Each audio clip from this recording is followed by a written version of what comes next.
PoK ప్రజలారా భారత్లో కలవండి. మిమ్మల్ని సొంత వాళ్ళలా చూసుకుంటూ మిమ్మల్ని విదేశీయుల్లా పాక్ భావిస్తుంది. జమ్మూ కాశ్మీర్లో ఎన్నికల ప్రచారంలో రాజ్నాథ్ సింగ్. ఆదివారం కాశ్మీర్లో రాజ్నాథ్ స్వాగతం. జమ్మూ కాశ్మీర్ బనిహాల్. జమ్మూ కాశ్మీర్ అసెంబ్లీ ఎన్నికల ప్రచారంలో భాగంగా ఆదివారం రామ్ బాస్ నియోజకవర్గంలో రక్షణ మంత్రి రాజ్నాథ్ ఎన్నికల ర్యాలీలో మాట్లాడారు. ఆర్టికల్ 370 రద్దు తర్వాత జమ్మూ కాశ్మీర్లో భద్రతా పరిస్థితులు పూర్తిగా మారిపోయాయి. ఇక్కడ యువత పిస్టల్, రివాల్వర్ పట్టుకోవడం వదిలేసి ల్యాప్టాప్ పట్టుకోవాలన్నారు.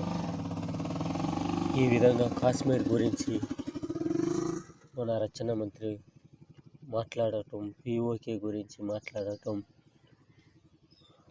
అంత ధైర్యంగా మాట్లాడటం ఈ 75 సంవత్సరంలో ఎవరి వల్ల కాలేదు. ఇంత